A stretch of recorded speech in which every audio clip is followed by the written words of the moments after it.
Liftoff will start in T-minus 10 seconds.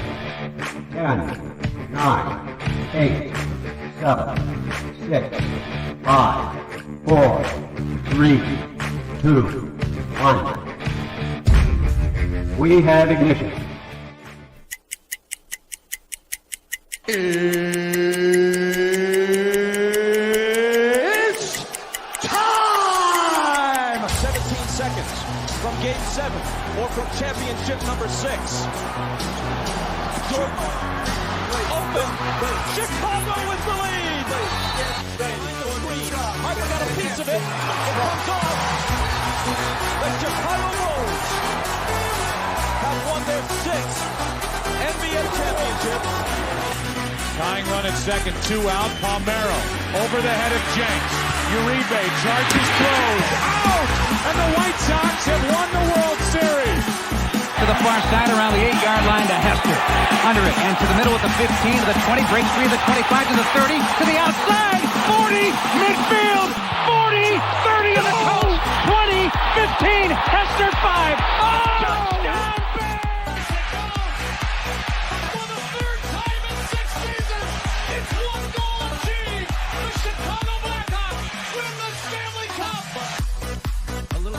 Slowly toward Bryant. He will glove it toward Rizzo. It's in time. And the Chicago Cubs win the World Series.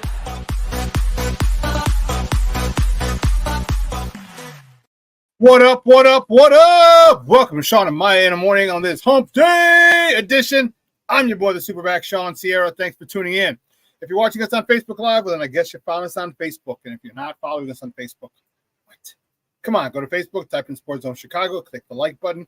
Now you're following Sports Zone Chicago. Simple. But wait, there's more. Go to Shawn and Maya in the morning. Go to that page as well. Like that page. It's not only will you be following Sports Zone Chicago, but you'll be following Shawn and Maya in the morning as well. If you're watching this on the YouTube channel, excellent. And if you're not subscribed to our YouTube channel, for real, go to YouTube, type in Sports Zone Chicago, click the subscribe button, but also click the notification button. That's the bell. It's a little bell right next to it, and that'll let you know anytime a show from Sports Zone Chicago is going live. Get it? Got it? Good. Now, if you're watching us on our mobile app, yay. Wait, please don't tell me you didn't know we had a mobile app. Come on, baby. Where you been? Where you been? Listen, we have our own mobile apps. Listen, wherever you get your apps from, you go there, whether it's iTunes, Google Play, Amazon, Walmart, Kmart, 7-Eleven, Zayre, Zemsky, Macy, Montgomery Ward, Venture, Woolworth, Weeboats, Zeep, wherever you get them from, Zemskis, wherever you get them from. You go there, you type in Sports Zone Chicago, you download it. You take us with you on the go, so not only do you get Shawn and Maya in the morning 3 days a week, not only do you get our other live shows throughout the week, and not only are they archived there like they are on Facebook and YouTube, but I'll tell you what, we give you a slew, and I mean a slew of articles, thanks to my man Clarence Council III. Big up to Clarence for keeping you abreast of all articles, Chicago sports related. If you're watching this on a Roku channel, I like that kind of party, baby. And if you don't know, you better ask somebody. Sports Zone Chicago, we have our own Roku channel. Do us a favor, download Sports Zone Chicago's channel right to your television, if you have a Roku television. Put it right there next to Netflix, Hulu, Max, Prime, Apple Plus, Disney Plus, Stars. Man, PowerBook 2. Woo, that guy is getting crazy. Man, crazy. So just put it there, download it, and you can watch us on the big screen. Hell, we're on the big screen, right, Vicky, now. You can also tweet the show. Tweet us at Sports Zone Shy, that's CHI, at Sports Zone Shy now. If you want to follow me, just me personally online. You want to know what I did? Well, let me tell you what I did. I made it nice and easy for you folks. Nice and easy. One handle for Facebook, Twitter, Instagram, Snapchat, and TikTok. All one handle at the Shawn Sierra. If you want to follow my lovely co-host, Maya Kai, you can follow her on Facebook and Twitter at the Sports Chica. Want to follow her on Instagram? Just follow her at Maya_Kai. It's MAYA_AKAI. Man, we got a busy show for you today, but I need you to get interactive. So whatever platform you're watching us on, leave a question or comment on that platform. It'll come up here in the thread. We'll put it on the screen. We'll incorporate it into the show. And that, my peoples, is what makes this the best Chicago sports, the morning Chicago sports talk show around. And that's you. So bring them all, baby. Questions, comments, smart-ass remarks, because ain't nobody scared over here. Like The Rock said, baby, don't sing it. Just bring it. Let's see who we got in the chat, man. Woo-wee. We chat's jumping already. Cornelia Squalls, what up? All the sports owners in the Mickey Ficky house. Be Smooth in the house. Good morning, Brian. How you doing? My Shawn Walls in the Mickey Ficky house. That's what I'm talking about. Jay Grizz in here. That's what I'm talking about. Jay Grizz. Good morning, Papa. Thank you for tuning in. I appreciate it. It's Jukayu off the dub. Jay off the dub. That's what we call him. Good stuff, Papa. Thank you for tuning in. I appreciate it. Lavette Lee is in the house. Good morning, Ma. Thank you so much for tuning in. I appreciate it. And listen, I don't know a lot about a lot, but I do know this. More of the usual suspects will chime in as the show goes on. That, my peoples, I can promise you. Man, we're getting started early. At the bottom of the hour at 9:30, we have Jason Palmer is going to join us. We're going to talk Chicago Sky basketball with my man Jason Palmer. He's been covering WNBA for 15 years, somewhere in there. Long time, man, long time. We're going to talk about some of the good stuff going on with our Chicago Sky. All right, then at 10 o'clock, Ron Luce from the On Tap Sports Net. We're going to talk a little Blackhawks hockey. Or I should say a lot of Blackhawks hockey. NHL draft just concluded. And let me tell you, there's a lot of – the Blackhawks had 47 picks in there, so it seemed like they were picking every other selection. Holy sheesh. Got a couple good ones. Got a couple good young prospects. In addition to they're bringing back one of their I don't want to say stars, but one of their fan favorites, a guy who was very, very productive in the 2015 Stanley Cup run. He's coming back. We're going to talk about that and a whole lot more with Ron Luce. And then I got a little bit of a rant. I'm a little bit annoyed today. Jerry Reinsdorf. Yeah. Not happy with some of the stuff that is going on. Oh, snap. Black Diamond's back in the house. Good morning, Papa. Thank you for tuning in. I appreciate it. Plank, bear down, baby. Yes. Man, I'm telling you. More usual suspects are checking in. I told you, man. I told you. But you don't believe me, man. You don't believe me. Oh, man. Let's get started, baby, because we're at the bottom of the hour. Jason is going to join us. Let's get started, baby. You know how we do the first segment of every show. It's called Top of the Morning. It won't come just when you want it.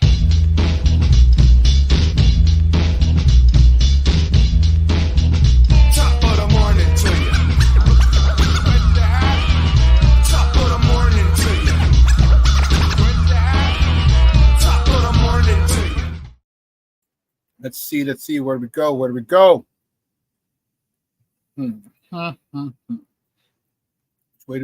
way do we go? Here we go. We'll start with these guys. These guys over there. I'm true with these guys right here. The Cubs fall to the Philadelphia Phillies 6-4 at Wrigley yesterday. Man, Hayden Wesneski having a rough one, man. He got the loss. He's 2-5 on the season. He went 5 innings, 5 hits, 5 earned runs, 3 walks, 7 punch outs. Cody Bellinger, 2-for-4 with a double, his 14th. Also drove in his 35th run of the year. Mr. Outcast himself, Seiya Suzuki, 2-for-4 with a homer, his 11th, driving in his 32nd, 33rd, and 34th RBIs of the year. I don't even know what to say. But the Cubs will host the Phillies again today at Wrigley Field. First pitch is 7:05 Central. Zach Wheeler is on the bump for Philadelphia. He's 9-4 with a 2.73 ERA. Going up against Shota Imanaga, who's 7-2 with a 3.07 ERA for the Cubbies. Shota's got to show out. Shota has to show out. Shota has been showing that he's a little human lately, and he's got to do. They need him. They need him big time. Big time. They need an outstanding performance and just hope the bullpen doesn't blow it. They just hope the bullpen doesn't blow this particular lead. Well, the next top of the morning topic here. The White Sox ball to the Cleveland Guardians yesterday over at the Mistake by the Lake. That is Cleveland. They fall 7-6. Chris Flexen, he got no decision. He went 6 innings, 6 hits, 6 runs, 3 of them earned. A walk, 3 punch outs. Lou Bob, my man Lewis Robert, 2-for-4 with a homer, his 10th. Driving in. He also drove in 4 RBIs total yesterday, 15, 16, 17, and 18 RBIs of the season. Lenny Sosa was a man of the hour, tower of power, 2-for-4 with 2 doubles, 6 and 7 doubles of the season, driving in his 12th run of the year. And Andrew Vaughn was 1 for 4, hitting his 11th homer, driving in his 40th RBI of the season. Sox are back in Cleveland tonight. First pitch is 5:40. You can catch that game on NBC Sports Chicago or their flagship 1000 AM 1000. Eric Fetty's on the bump for the White Sox. He's 5-3 with a 3.23 ERA, going up against Gavin Williams, who's making his season debut. Some good news from White Sox camp. Peep this. Peep this.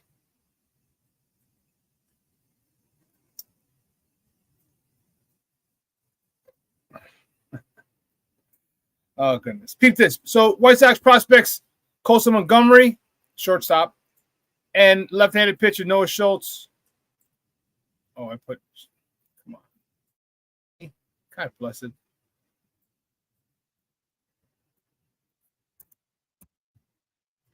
There you go. You got fat fingers. Noah Schultz, Double-A pitcher, will participate in a futures game during the All-Star break. That's pretty good, I would say. You know, we need stuff like that because, you know, oh, goodness gracious, great balls of fire. We need stuff like that. We've torn down this team. We're about to tear down this team. Okay? We're about to tear down this team, and it sucks. It really, really sucks. Right? What they're supposed to have done versus what they're doing now is embarrassing. As a White Sox fan, it's embarrassing. You know, I don't know what else to say. It's embarrassing. And I have a little bit of a rant that I'm going to go on because this could have been avoided. This whole situation. How many rebuilds is it in the last 7 years? That's 10 years. You follow me? How many rebuilds? You know, far too damn many is what I'm going to say. Far too many rebuilds. Okay? It's unacceptable for what they're doing. Unacceptable for a big market. The third largest market in the country. They want to act like we're Kansas City. Or we're Montreal. Back in the day when Montreal had a team. Or Tampa. Come on, man. You know, it's embarrassing. It's out and out embarrassing. You know, I don't know. It's, you know, we sit there and we want our teams to do well. We're praying for them to do well. We support them. And what do? This type of nonsense? Come on, man. Definitely not cool. Not cool at all. And I'm not happy about it. And I know White Sox fans aren't happy about it either. And if you didn't hear, this is, I say this falls on Jerry. Did I put that in there? Yeah. Former White Sox shortstop Tim Anderson, designated for assignment.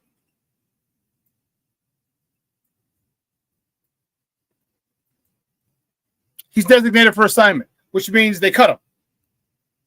So his baseball career is hanging on by a thread. Hopefully he gets picked up by another team. But that was the purpose of this season, was to kind of rebuild his value, so to speak. We signed a 1-year deal with Miami. And for me, this falls flat mental in the lap, calls directly in the lap of Reinsdorf. All right. You know, back, a few years ago, They had Ricky's boys don't quit. Ricky boys don't quit. Okay. And they decided to go a different route with Ricky. All right? I know Ricky doesn't ever want to see a step foot in Chicago again. He doesn't even want a layover or pit. He got screwed over by the Cubs. He got screwed over by the Sox. But at that particular point, they brought in Tony La Russa. And that's where it all happened. It seemed like they were doing too much. they're the young, exciting bunch of baseball players, brash, unapologetic, cocky, and improving by the day. Improving by the day. And it seemed like bringing in Tony, and there was a lot of talk about, the culture is going to clash. Tony's old school. These guys are new school. And I think they both overcompensated trying to respect each other, trying to be cool, trying to be down with each other.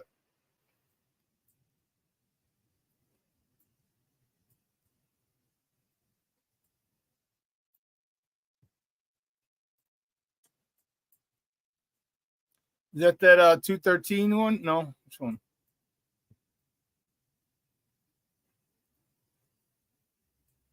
Let's see. This one, no, that's the 10 one, so it's one above it. Yeah.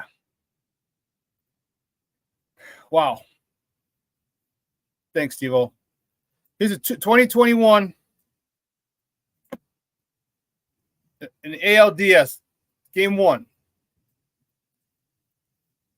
Okay. This is the lineup from literally 3 years ago. Tim Anderson, now he's unemployed. Yo Moncada, hurt. Jose Abreu, unemployed. Yasmani Grandal, washed up. Luis Robert, only one who's worth a damn. Eloy Jimenez, hurt. Even though he's playing, he's still hurt and he sucks. Gavin Sheets doesn't really move the needle for anybody. Adam Engel, out of baseball. Larry Garcia is in AAA.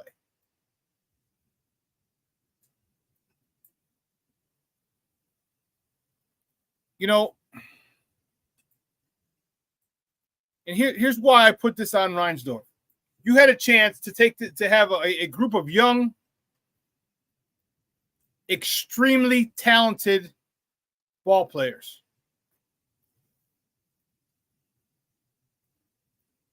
To be managed by a great manager by the name of Ozzie Guillen.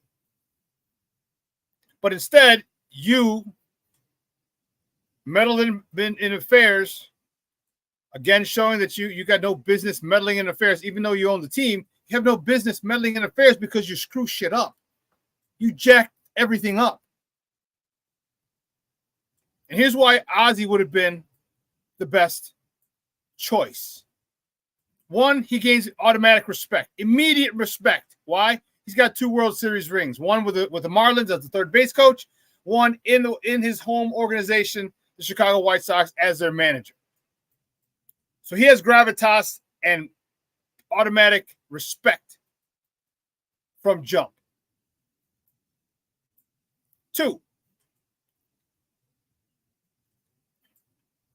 Ozzie would let these guys play, but I'll tell you what, Ozzie would have had these guys fundamentally sound. Fundamentally sound. They've been working on things in spring training. If you refuse to get a runner over, a runner from second to third, because you won't hit the ball to the right side, he'll sit your ass. He had no problem calling you out in the media. He had no problem calling you out in the face, personally. And that's what some of these guys needed. They needed some tough love. Third, he speaks obviously perfect Spanish, seeing he's from Venezuela. So there's nothing lost in translation. So the relationship that he would have with Luis Robert, with Eloy, with Yo-Yo, they have a mentor, a father figure to look up to. in Ozzy. And the thing that I love about it is he's not going to favor them. He's not going to kiss their ass because Yo-Yo was the number one prospect coming up, number one minor league prospect, and Eloy was another prospect, and Lewis Robert was a huge prospect. Ozzy wasn't going to kiss their ass at all. Ozzy was going to work them. Ozzy was going to keep them humble. He was going to put them in check when they needed to be put in check. Okay, the White Sox did whatever they wanted under Tony because he was asleep many times in the dugout.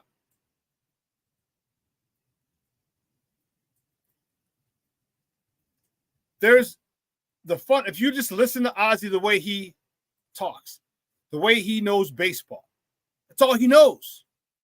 He's told you, Ozzy Jr.'s been out here plenty of times. He's told you, Ozzy didn't graduate high school. He left Venezuela at 14, 15 years old, 16 years old to come here to play baseball. And that's all he knows. And he's great at it. He's great at it. So this falls in the category because you didn't want Ozzy as your manager because Ozzy wouldn't do what you want. Ozzy would want to put together the lineup. He wouldn't allow the GM to do it because it's not a GM's job to put the lineup together. It's the manager's job.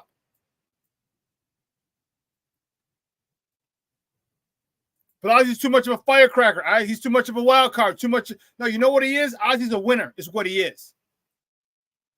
And he will not be controlled by anybody, and that's what they didn't like. That's what they didn't like, that he could not be controlled.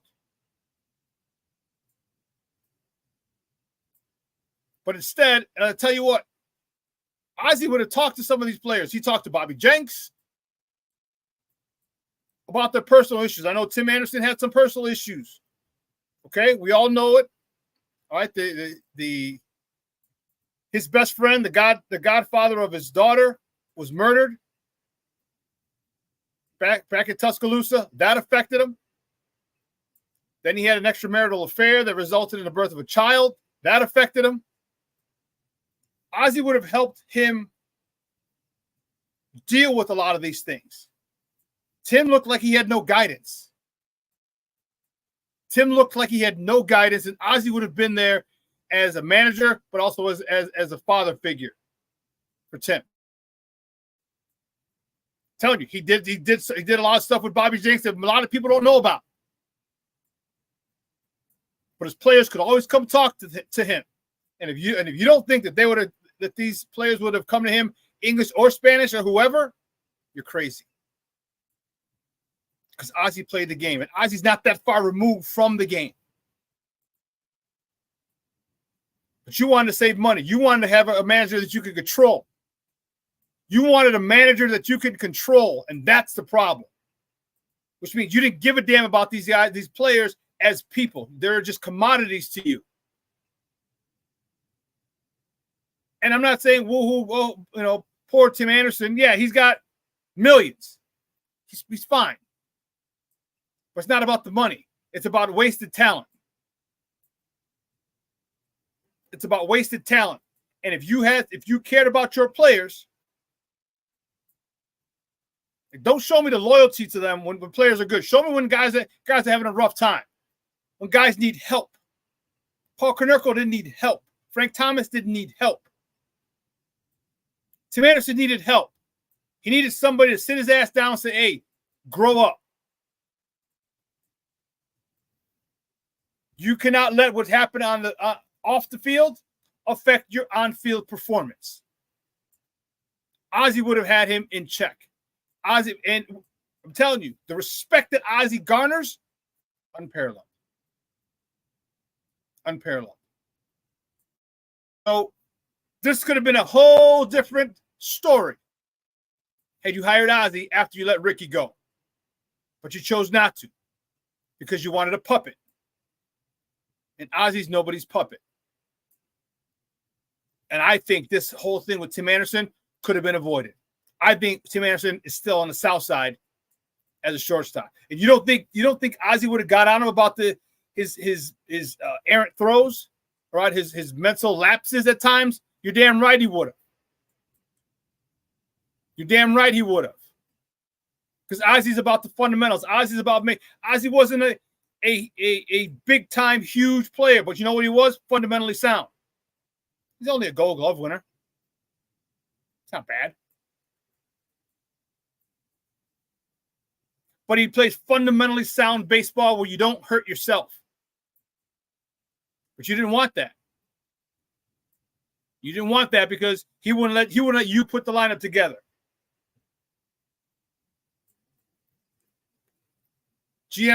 Rick Hahn would not have been putting that lineup together. It's Ozzie. He's opinionated, he's unapologetic, and you didn't want him because he's too strong-willed, which is why you didn't interview Bruce Bochy, which is why you didn't interview Joe Girardi, which is why you didn't interview Joe Madden. You didn't interview anybody. You gave a nobody a job, a guy who got passed over in his own organization 2-3 times to be a manager, but you go get him so you can control him. And this is what you got. You're trying to fight off the worst record in Major League Baseball, and look at all the players that you had that because, and if you don't, and I'm telling you, people don't understand how important coaching is. Managing, coaching, whatever you want to say. People don't understand how important that is. And you're seeing it now with the White Sox. Look at all the players that have gone. I mean, Jose, he might be 45 years old. We don't know. He could damn well be. But this falls on Reinsdorf. A huge part of it falls on Reinsdorf because you wanted to maintain control. You didn't want a World Series manager because he's a firecracker. Because he's a wild card, because you don't know what he's going to say. You might not know what he's going to say, but you know what he's going to do. He's going to win you some games, and he's going to have everybody in check.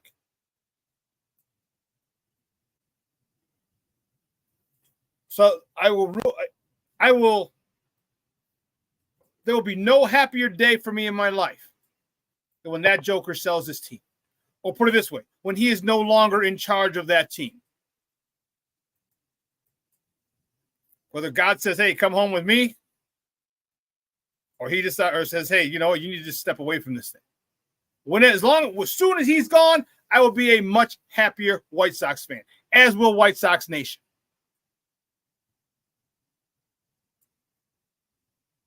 I mean, I'm going to get started with the Bulls, but we're just talking White Sox. My blood pressure is going to go through the roof like crazy.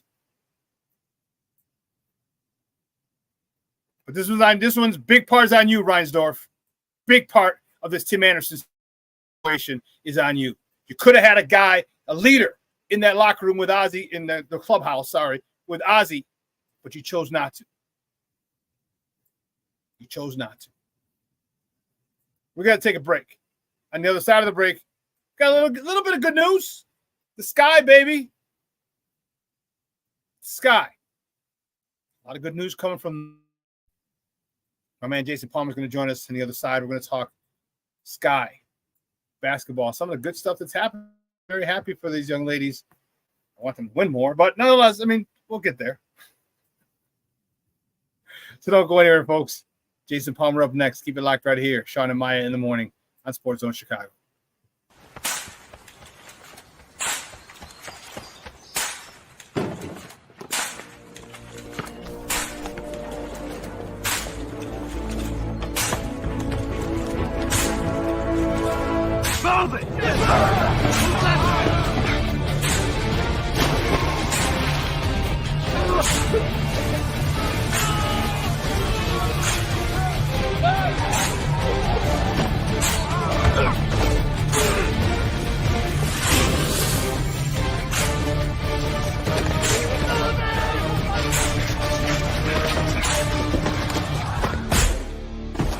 Many will hear the calling. Few will earn the title. United States Marine. The few, the proud, the Marines. Hey, it's your boy, the SuperBack, Shawn Sierra, and be sure to follow Sports Zone Chicago on all social media platforms, on Facebook, Instagram, and our Roku channel. You can find us at Sports Zone Chicago, and on Twitter, we are at Sports Zone Shy. Also, be sure to download our mobile app so you can take Sports Zone Chicago with you on the go.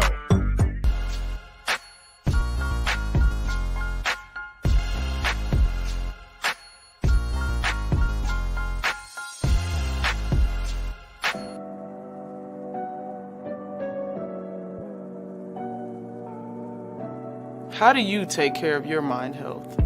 For my mental health, I meditate in the mornings. I have my dogs. They're the best. I just find ways that help me just relax. Finding things that make me happy, like being close to my family. I meditate a lot and read books. I have hobbies outside of the game. I'm able to switch off. I'm able to turn my brain off from the game of basketball. Your mind health matters. Your mind health matters.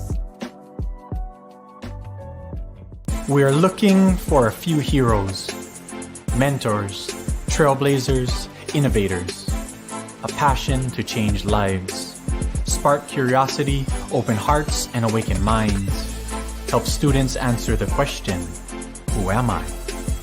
This could be your calling, but this is no job. It's the journey of a lifetime. Be a hero. Be a teacher. Mental health and learning disorders don't discriminate. 1,000 career points Friday against the Sun. That drive and layup balls for Kennedy Carter. Thought about retiring last season. We sure are glad that she didn't here in Atlanta. Off the roll, there's the first bucket for Angel Reese. Company that Angel Reese finds herself in, not midway through her rookie season. The seal and the score, that time from the veteran Isabel. A lot better than that from the free throw line. Always gives you an uneasy feeling if you're a coach. The pull-up falls and one diamond to Shields. Took the contact in flight from Jones. Yes. Yeah. Thought about the transition three and said Evans can't leave her open. She rains down another one, and the Sky retake the lead. They know they need her energy. Great chiseling over the screen on Carter, who finds the Shields, who finds the three in the corner, and we're tied again. Woo-wee! I love it, baby.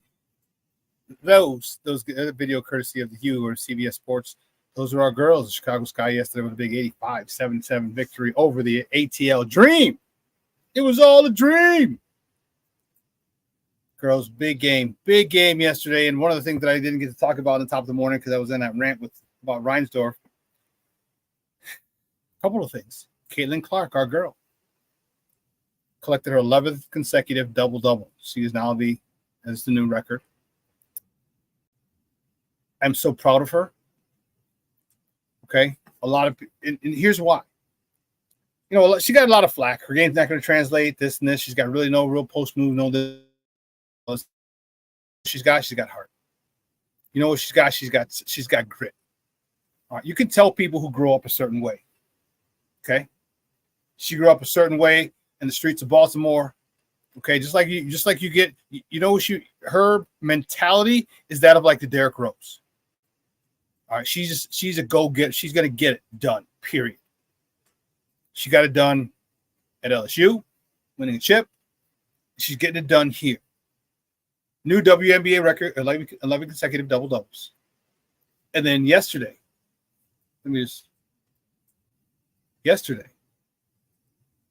bam, she was named an All-Star. I cannot tell you how proud I am of her. And what she's accomplished, what she's come through, what she's dealt with. A great, great, great honor for Angel Reese. Was it 12 and 19 yesterday? 19 freaking rebounds. 19. That's what I'm talking about. Unapologetically, she's unapologetically her. She don't give a damn if you like it or not. And that I respect. We're going to bring in my man and talk more Chicago Sky basketball because they are the hot topic. They are hot. People are loving them. People want to go see them. I need a few more wins. But nonetheless, they're exciting. Man, my man, you can find him on Twitter at Jay Coyden. Guys, just welcome back. Shawn and Maya, Jason Palmer. Jay, what up, Papa? How are you? Woo, what's up, Shawn? How you doing, man? I am doing well. Happy July 4th to you as we get ready to start blowing up the country with fireworks tonight all over the place. One of my favorite holidays, just go out and drink beer and blow stuff up. That's my kind of holiday. So I got to apologize in advance to all your viewers out there. If you're watching me, I was at the eye doctor this morning when Shawn texted me and I said, yeah, I'll be there, no problem. But I forgot when you go to the eye doctor that they dilate your eyes. So I'm looking like Justin Timberlake right now. So I haven't been drinking. I'm drinking coffee, y'all. Straight up, I'm drinking coffee. I've not been drinking. My eyes are dilated because I went to the eye doctor. So I made it home safely. No cops pulled me over. I can barely see you. Somebody wrote something. Somebody said, sup, Jay? Is that Malcolm? No, it's Michonne Wells. Michonne, okay. I can't read. I can barely see Sean's face. So I'll read him. And Brian Hendricks said, good morning. Hey, Jason, good morning. Okay. Patty Lara said, morning, Jason. Great to see you. Yes. I can't see a damn thing. So hello to all of you. Thank you very much. And hopefully my eyes will. I decided not to play golf today because I knew I had to go to the eye doctor, but it may have helped my golf game. I don't know, but I can't see a damn thing right now. So we can definitely talk about Sky, whatever you want to talk about. Just understand my eyes are gonna be looking crazy. All right. What you got for me, Shawn? Yeah, so let's talk about these girls. They're Angel Reese with the All-Star nod. I'm really, really happy for her. And people talked about her game, and one of the reasons I'm really, really, really excited and happy for her is that you got to realize within 1 month, Jay, she went from Final Four to the draft to training camp within 4 weeks. No off season, no training, no nothing. And we all know at the end of a season, whether it's baseball, football, basketball, hockey, doesn't matter. You're depleted. Because you don't lift, you try to lift to maintain, but it's your strength and a lot of your things are gone. Your explosiveness, a lot of things are gone. And then within 4 weeks after that, she's back in training camp, and a week or so after that, she's in preseason games. So she had and the whole rookie class had no off season, and she's doing this without a full off season. Jason, what the hell is this girl going to do when she gets a full off season and gets stronger? Yeah, you make a great point. I think that's one of the several unique factors about the WNBA is that the new drafted players, you basically not getting no rest for the weary. If your team didn't go far in the NCAA tournament, you'll get a little bit extra time. You may get maybe close to 6 weeks before you have to get out there and play. But it's been very impressive what Angel Reese herself has done to go deep into the college playoffs. Then, right after that, you got to get drafted. Okay. You're starting a new job. The one thing I don't think a lot of people understand, and this is with all professional sports, but especially the WNBA, they got to go to a whole new city and start over. I don't know how it was for you, Shawn, but when you graduate from college and then you got to start that job, and sometimes that job isn't in the same city you grew up in, you got to start all over. You got to find a place to live. You got to find a place to go. Right. You got a place to go grocery shopping. A lot of them don't even have a car yet. I mean, you're starting from scratch. So it's just the life transition part that I don't think a lot of sports fans understand that the WNBA players have to go through immediately. And the fact that Angel has been able to transition pretty well in not just on the court, but her social life and just life in general. She's a spokesperson for a lot of different products as well. She's got a lot going on. And then the controversies that have surrounded her, some of which she's brought on herself, some just the political climate that we live in 2024. She's been able to weather that storm. And at least when it comes to basketball, she's been able to focus and do what she can do for this team. Her strength has always been in rebounding. Her post play is going to get better. The more she learns the league and she gets the coaching, and she's going to have to develop a little bit more of an outside shot. But I think what she's done, they've only played 18 games, I want to say, and the WNBA season is only 42. So, I think she's done well for her first 18 games in the league, starting over in a brand new city. And let's be honest, Chicago ain't an easy city. I mean, how we are, how we get down. And, I think last time I was on, I said I really needed the Sky to take advantage of just the situation with Chicago sports. At that time, we knew the Bulls wasn't going to do nothing. The Blackhawks are rebuilding. I knew the White Sox were going to do what they would do. I'm a little surprised with what the Cubs have done. I thought they'd be a little bit better. But I said the Sky have actually an opportunity here to capture everyone's attention in Chicago because we ain't trying to pay none of these other teams no attention. So I said then they got up until Bears training camp to really make an identity, to really get a footprint in the city. And I think they've done very well with that, Shawn. I think that the Sky have done very well with that. They have benefited by publicizing Angel a lot. And Kennedy Carter doesn't get enough credit. Freaking stud. While yes, Angel has done well, and Angel's going to get all the hype, Kennedy Carter is the MVP on that team. Kennedy Carter was actually an all-star. She's actually an all-star the way she's been playing, but we all know that gets real political. But Kennedy Carter, without them, without her, I don't know if the Sky have won as many of the games as they have. Just in my evaluation of watching them, Carter has really been the offensive threat on that team. So much so that they had to move Dana Evans to coming off the bench. And I think Coach Witherspoon deserves some credit too, in that she wasn't afraid to make some moves, some bold moves. Dana Evans got a big extension last year. They wanted her to be the starting point guard of the future after. And you were really high on her last year. Remember, we talked about her. Yeah, I really was. And I think Dana is still trying to find her way with the Sky, and that's weird because this is like her 4th or 5th year. You would think that she would have a good foothold in it now, and I was really surprised she didn't take that starting point guard role and just roll with it. But what I will say, and this is on first-year general manager Jeff, my cousin Lance has said it too. The Sky needs some shooters, man. That's their biggest problem, Shawn. They've never replaced Quigley.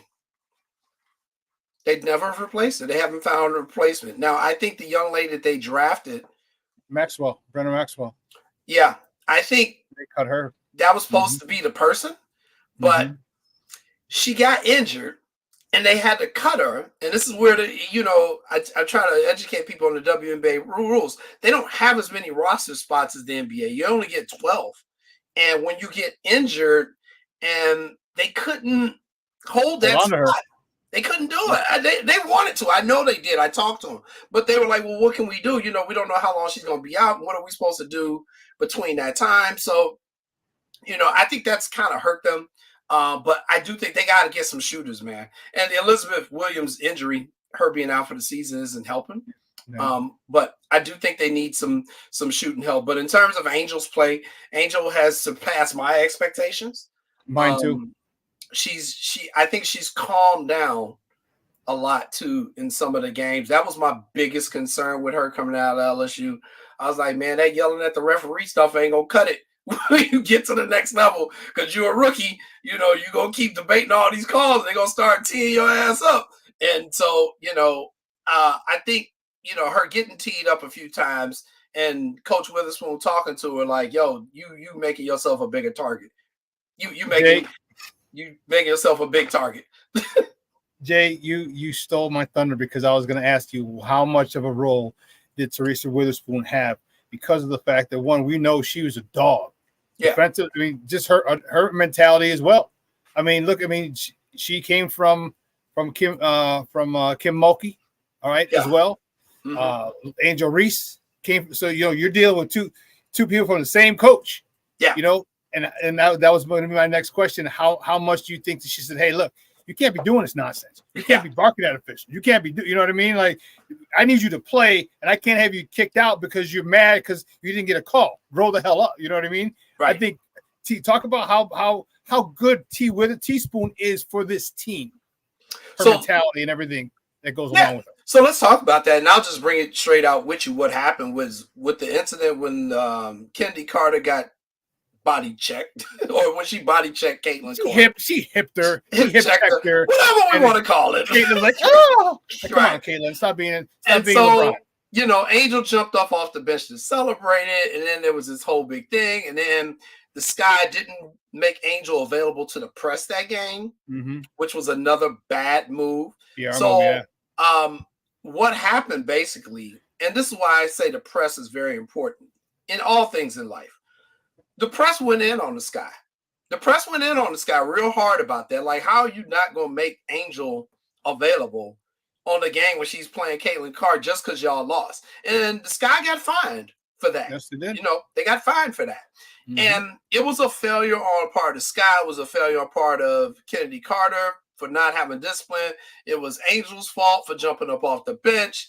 So I think they had a come to Jesus moment after that as an organization and said, hey, we got to do better than this. And I know Witherspoon talked to Reese and basically was like, yo, I need you in the game.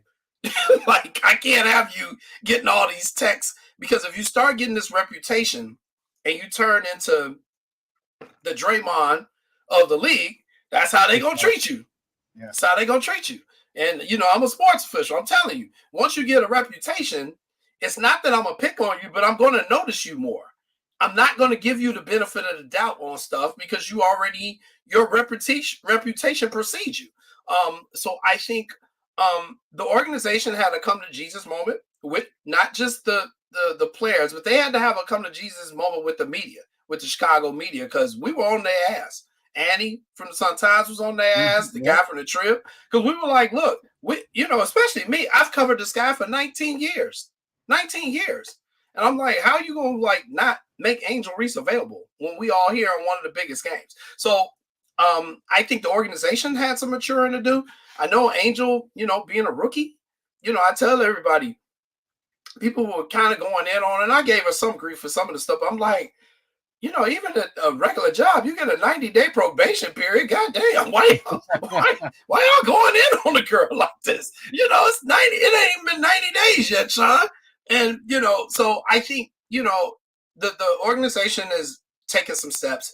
Witherspoon is really the rudder, I would say, that's guiding that ship. She's taking control of it, and she's doing a great job. I think she's made some mistakes too with some of her rotation fits. Remember, this is her first head coaching job. So you got a new GM, you got a new coach, you got your most high-profile player as a rookie. Everybody's new at this. Everybody's within a 90-day probation period. So I'm trying to give everybody the benefit of the doubt. And I think the fans are kind of understanding of that. And the record is speaking to how far they really do need to go. But, yes, Witherspoon has played a key role. She's talked to Dana Evans about when she had to move her out of the starting lineup. Dana is actually the team's best spot-up shooter, which – you know, you don't really want a person who's a point guard to be in that role, but that's just the situation they're in. And I think Dana's accepted it. She came off the bench yesterday with a big 16 points to get the win over the Dream. So, you know, I like that they're making adjustments, that they're learning from their mistakes and trying not to repeat them and put themselves in a better position. And I just want to see them finish out the season very strong. We knew this was not going to be a championship caliber team. Doubt that they would make the playoffs, but, you know, we just want to see the progress. And then you're going to add stuff to it, you know, in the years to come. But Witherspoon, I think that was a great hire. I do too. Guys, we're joined by Jason Palmer, who's covered the Sky. And we're talking Sky basketball here on Shawn and Maya in the morning on Sports Zone Chicago. Talk to me about Camilla. Back. You know, she had double digits rebounds yesterday. She had 10 boards. Just love her. But what does she need to do moving forward? I personally think, Jay, I think she needs to lose a little weight and get in better shape. Because she doesn't have a problem getting up and down the court, but she lumbers up and down the court.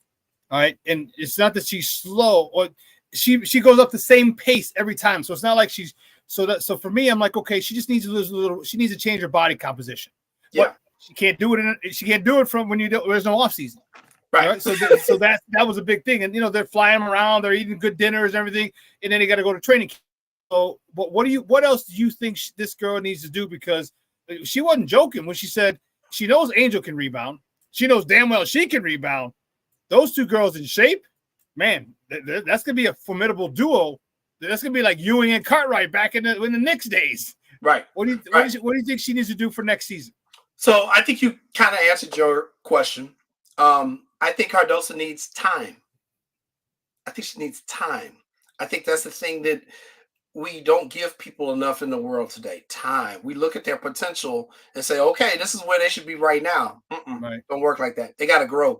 You know, when you plant the plant, you plant the seed, you water it, you fertilize it, you get it to sunlight, then it grows. But it takes time to grow. It ain't going to grow instantly, no matter how much sunlight, water, and fertilizer, and turning the dirt over that you do.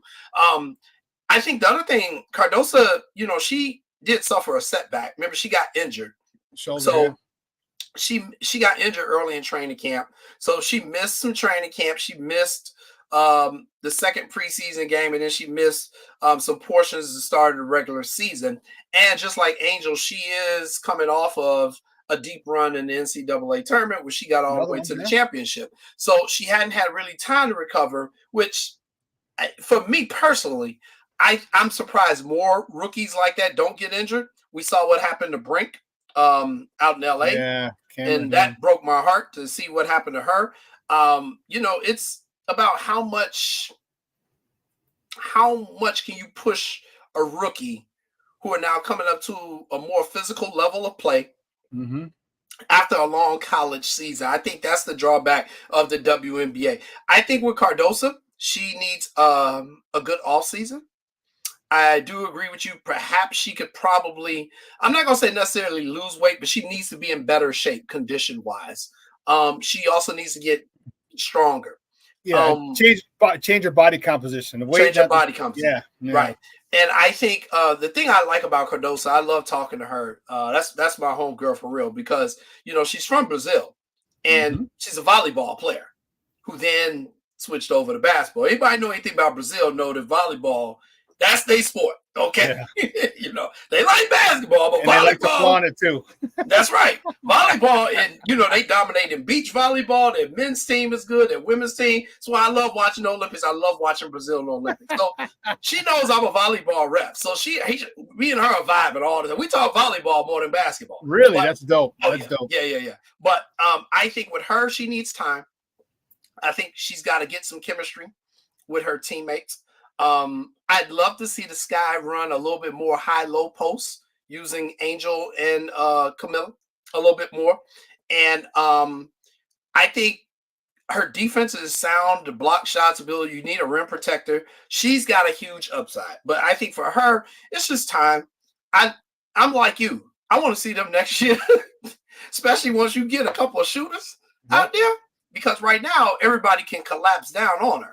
So it's making it harder for her to do her business down there in the post. But I agree. Once she gets a little bit stronger, learns a little bit more moves, understands the league a little bit more, she'll be fine.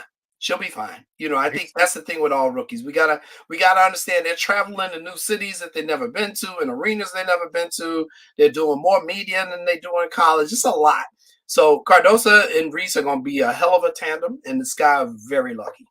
Especially when they get, because they got championship pedigree, both of them. All right, they just need an off season, one, to let their body recover, but two, to get stronger, because it ain't stopped Angel Reese. Angel Reese is in there, boy. She's drawing and ones like a son of a gun, and I'm like, that's that grit. All right, that's that mentality that I love. That's one of the biggest reasons Chicago loves her. Because she's down and dirty in the post. With some girls, a lot of times girls are 6'4" and taller than her, bigger than her, stronger than her. But it doesn't matter. She's going in there getting rebounds. She's going in there getting and one. She's going, you know what I'm saying? She's going in there blocking shots. That's the thing that one of the and let's be honest, she's easy on the eye. She's a very beautiful young lady. So you see that and that grit, and that's what Chicago's know. We're a hardworking city. You get a girl who comes in, or a player comes in and they're busting their ass like that. That's why we love Rodman so much. He didn't care about him marrying himself and the crazy colored hair. You know why? Because he's out there getting rebounds, 15, 16 rebounds a night, annoying the hell out of Shaq and all everybody else and getting them texts. All right, because he was doing all the dirty work. Angel's doing all the dirty work, and she's getting points and she's getting rewarded for it. And I think that's why her and Chicago are a perfect fit. I love it. I love it. Yeah, and again, Shawn, I just think, you know, they're gonna have to figure out what they want to do with Mabry. You know, just building the chemistry around who's going to be their core. We know Cardosa, we know Angel. Can Evans still be a part of this? Kennedy Carter, I think, has proven herself now as a keeper. Oh, yeah. You've got to build that core. Who's going to be your core starting five moving forward? But one of those people needs to be a shooter, and that's the biggest thing that they're missing right now. But like I said, give them time. Right now, we gotta watch them. We ain't got nothing else to watch in this damn city, So let's just watch them. One quick note on the All-Star game, the WNBA All-Star game this year. So it's gonna be a little bit different this year because this is also an Olympic year.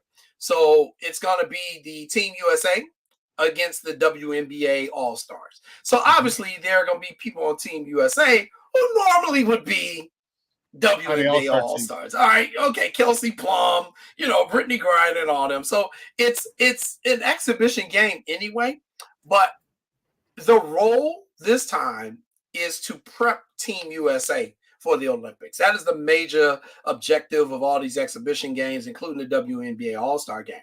How I think it benefits the Sky is Angel Reese will now see what it's like to go up against the best of the best. Yeah. The best, and I'll be honest, the best of the best in the world, because the women's team is probably going to dominate and win the gold medal again. Why would you say that, Jason? They've only won 7 in a row. In the last 7 gold medals. So yeah, I pretty much think we're going to do that again. So I think that's what the prep is going to be, really for her and how she will benefit. But the WNBA All-Star game, I'm sure it's going to get some great ratings. The ratings continue to increase. The WNBA continues to get more sponsorship, which I know is a big thing for you. You've always talked about that. I'm constantly getting emails from the Sky. Oh, we got a new sponsor this. We got a new sponsor that. That's what it's about. It's about people buying the stuff. And again, Shawn, I say this as a person who covered this league for 19 years, that this stuff should have been done 15 years ago.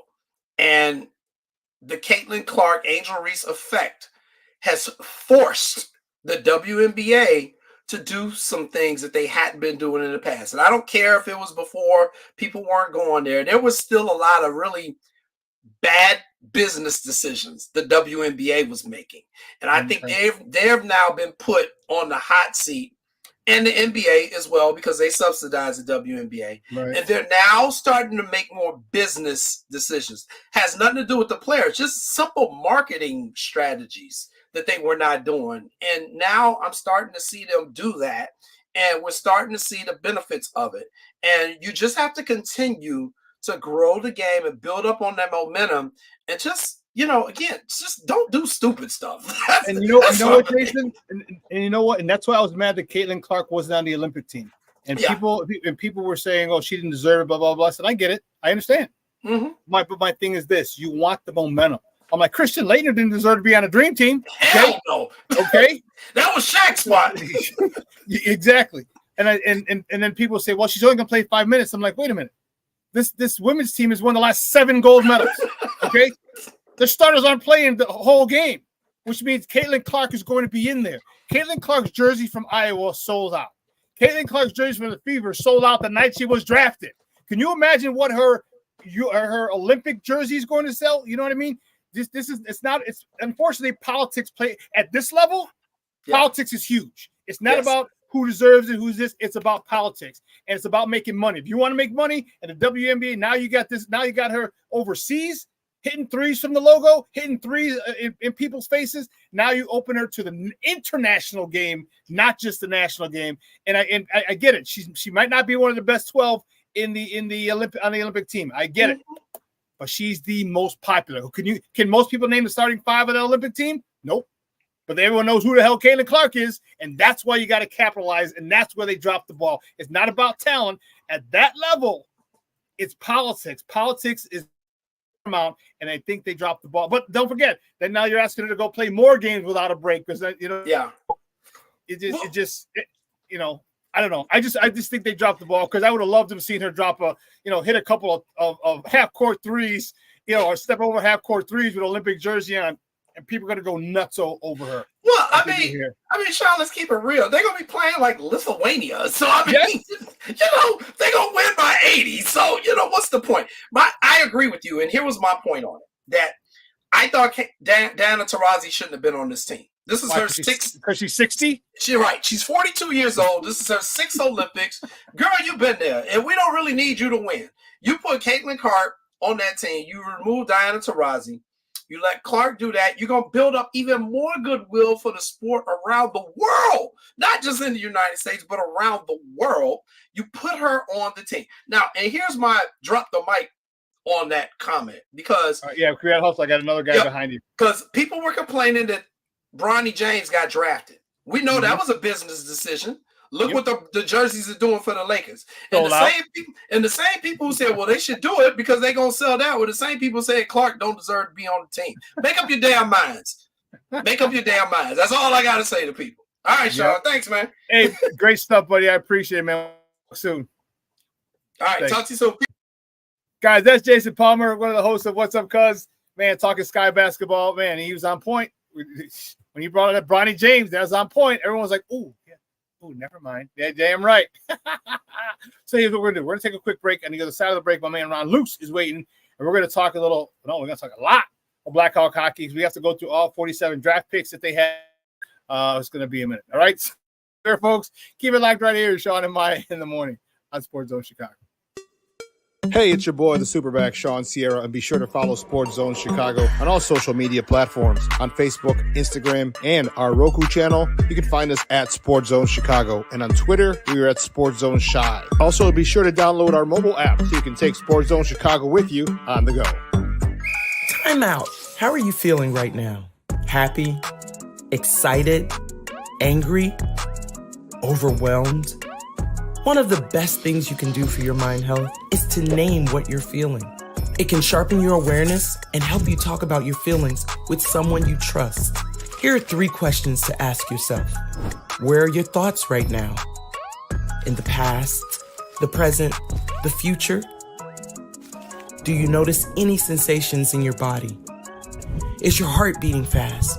Is there a flutter in your stomach? Or are you fully relaxed? What do you need right now? Time with others? Time to yourself? Remember, there's power in this awareness. So find ways to identify what you're feeling today.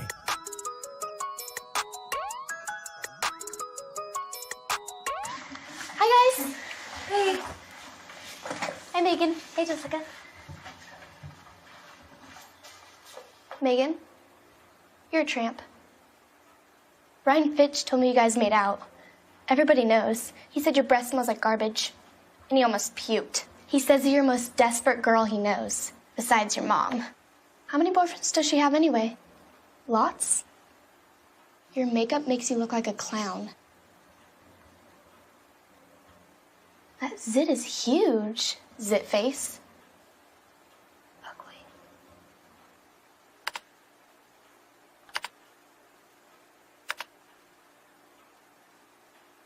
Six for his last 12 with 2 doubles and a homer. Andrew Vaughn lifts it high in the air to left center. Back at the wall. A monster shot for Andrew Vaughn. He had a red-hot June and July getting off to a good start. White Sox take a 1-0 lead here in the first. And Andrew Vaughn is cooking. Bottom of the first. 3-2 coming. Swing and a miss, strike 3 on a fastball. First strikeout for Flexen. The order will turn over to Luis Robert Jr. And Robert, it's a deep drive left field, and it is gone. I think it got over that yellow line. It's a 2-run homer. The ball actually came back onto the warning track, but I think it hit a railing that is actually beyond the barrier, that high left field wall. It's 3-3. Welcome back to Shawn and Maya in the morning on Sports Zone Chicago. Those clips courtesy of NBC Sports Chicago. And Lewis Roberts going to not throw the ball home on the final out with the runner on.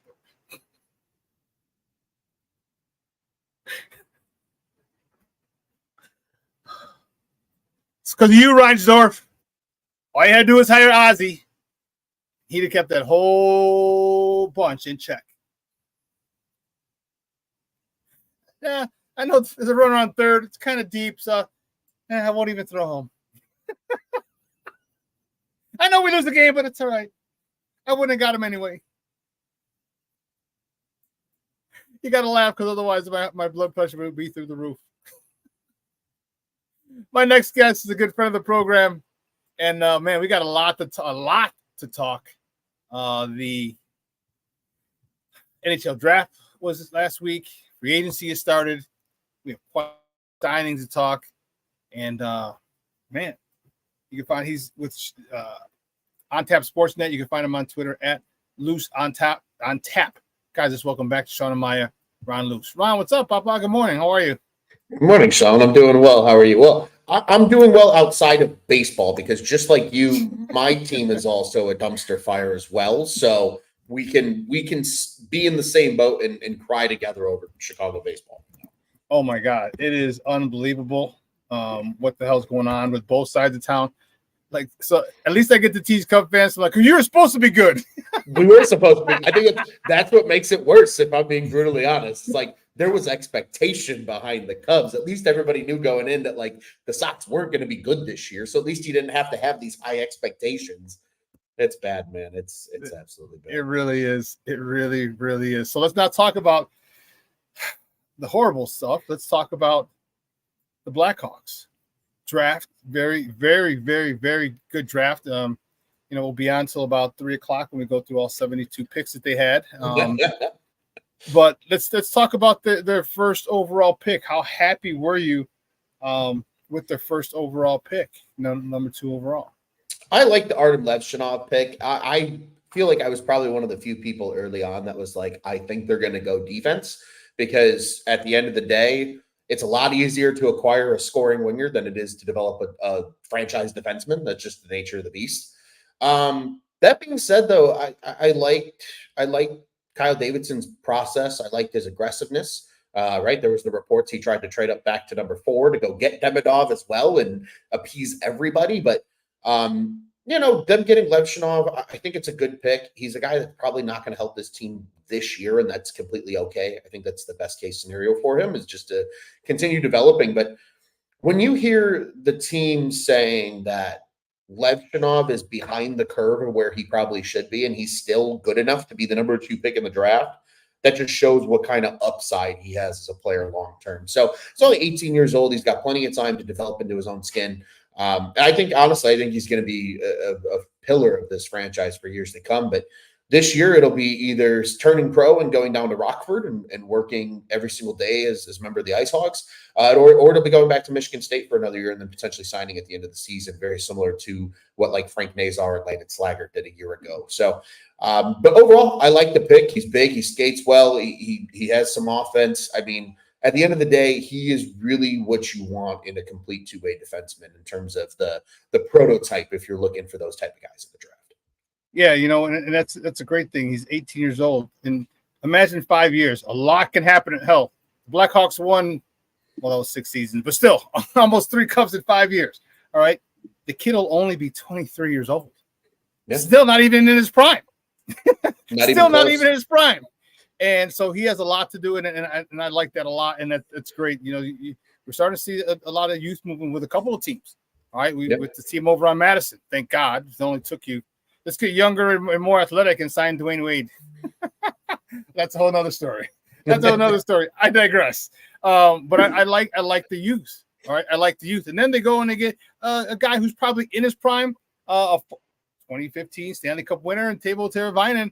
I was very happy to talk about that free agent signing that reunites him with the fans at the Madhouse.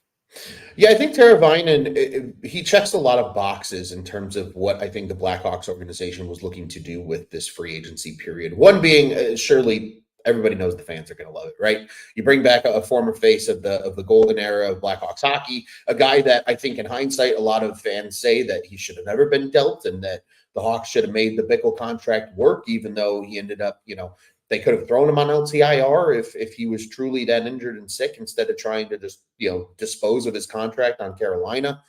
At the end of the day, I always call him the Sweet Prince of Blackhawks hockey. So the Sweet Prince is back in Chicago.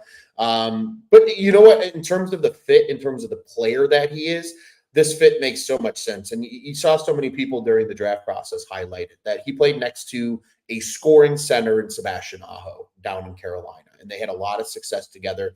Tebow, over most of his career, was largely a setup man. If you look at the numbers, a lot more assists than goals. But he's coming off a career year in goal scoring. He had 25 goals last year. That's his career high. So I think he's the perfect guy to pair next to Connor Bedard because of his familiarity playing with a scoring center in the past. I know a lot of people are hoping that, Connor Bedard's going to be this scorer to the same level as a McDavid.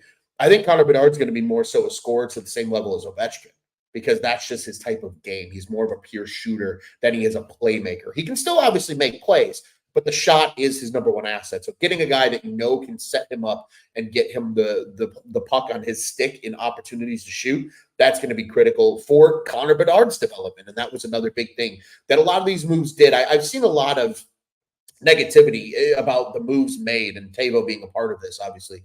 But sure, yeah, you're not playing the kids this year necessarily in the NHL. You're playing some more veterans.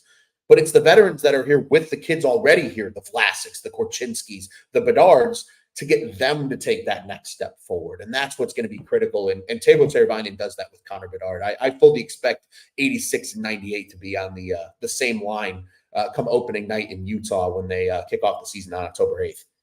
I do too, and I think it's a great thing. So you're basically they're grooming the youngsters to be pros, to take the next step. And I think that's a great thing because, Chicago hockey, when good, man, it really turns this city on its ear. When we saw it for a 7-8 year period where it was unbelievable. And the people out of the woodworks, it brought so many people together, people who didn't watch hockey on a consistent basis. It brought 100%. More eyes to that, which I thought was awesome. And now we're a little spoiled. Now we're like, you know what? I want hockey. I want to go into June. All right, not necessarily win the cup, but man, it may get to the conference finals or something like that. Sure. Now we want that because we're so used to it. We're spoiled for so long, and now we want it back. And I think we're on the right path. A big reason too. I think they went and got Teuvo because he's the only player on this roster that can directly cite being in Chicago during those runs. What better way to teach this current state of the roster how to, be a winner and what that's like? All you got to do is talk to Teuvo because he can tell you what 2015 was like in this city and how crazy and chaotic it was when the Blackhawks won their third cup in 6 years. And he was around. He wasn't actively playing necessarily, but he was around during the 13 cup. He was in the organization. He saw the hype.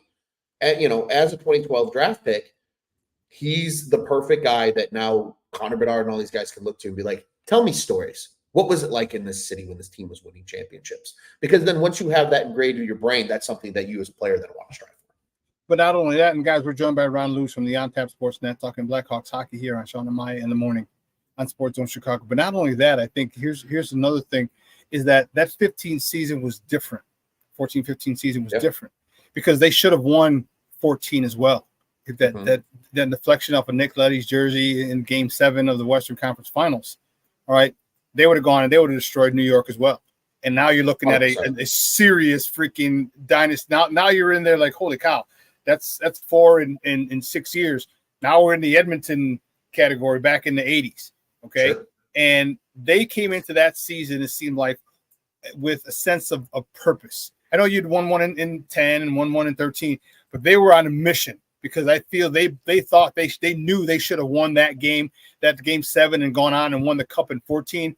They came really, really, really, really focused, more so I think than ever because I think kind of just like pissed, like you left that on the table. That's some shit you left on the table, and that's not going to happen to us again. And they came in and they really dominated. And I think that type of mentality, if they can have that sense of urgency or determination that 15 team had, all right. Wow, this team is going to have long playoff runs very, very, very soon.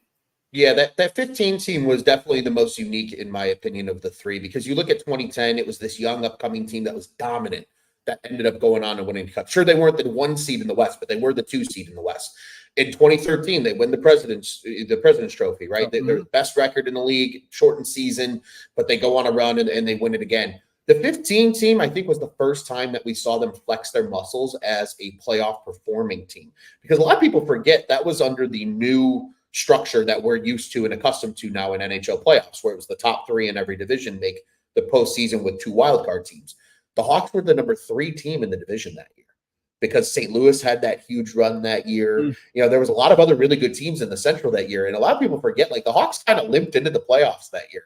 No Kane down the stretch because of the injury. That's what allowed them to go get Antoine Vermette and Kimmo Timonen at the deadline. And then they got to the playoffs, and that's when they really put their foot on the gas. That was the first time that they really flexed their muscles as a veteran team in the postseason. I think that's why that cup was so cool. Yeah, it was. Goaltending. Talk to me about that situation, because we're starting to build. We're getting wingers, we're getting forwards, and got to the defenseman, our number one overall pick. But what about the goaltending situation? Are you happy with it? I mean, who is the youngsters that you want to see get more time? Talk to me about that situation going into this season.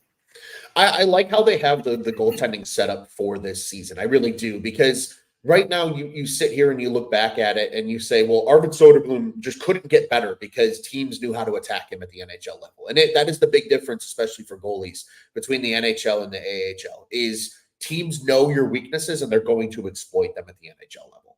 So being able to pretty much tell Arvid Soderblom, hey, go back to Rockford and work on your craft again with Drew Comesso, and you guys are kind of the two-headed monster down there in Rockford for most of the season, assuming nobody gets hurt at the NHL level or even nobody gets hurt at the AHL level. That's going to be a good tandem for the Rockford Ice Hogs to continue developing. It's also going to be a good tandem for the Rockford Ice Hogs to be competitive in the AHL, because when you have competitive AHL teams, we saw this with the Washington Capitals for the last decade plus when the Hershey Bears have been so good.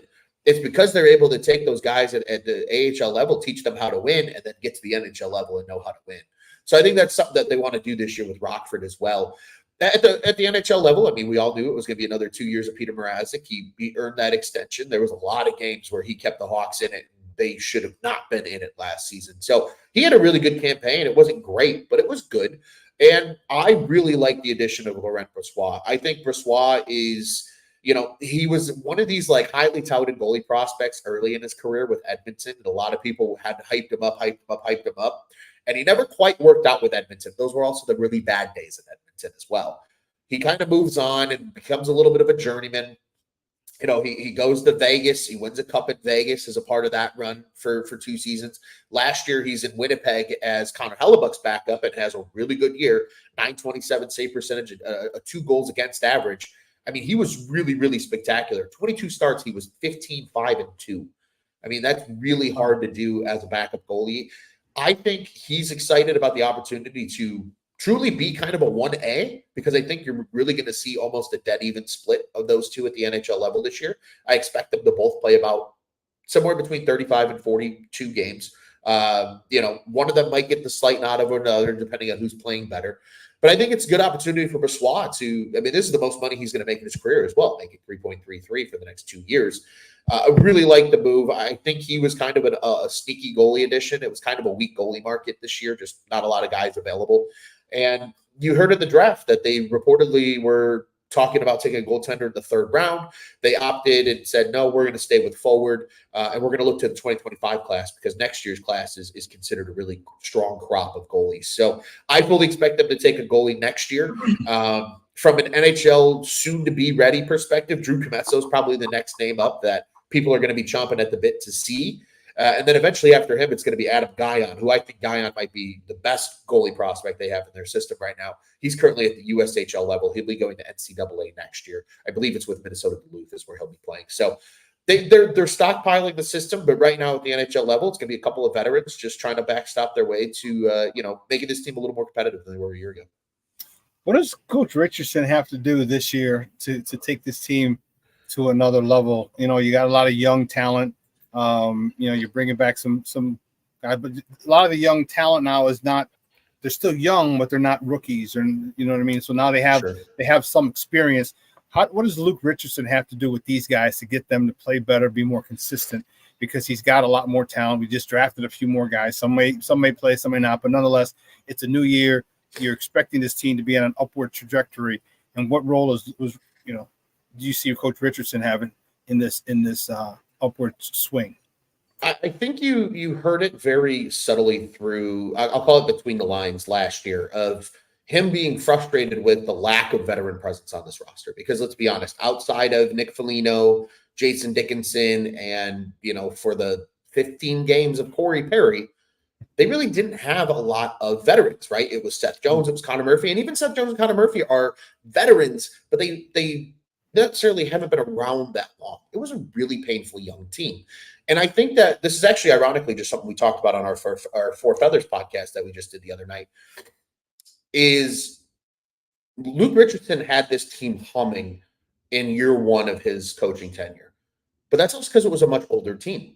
There was a lot more veterans, right? They were selling off guys like Domi and Kane and things like that, but it was still an older group that could help establish the expectation and the culture.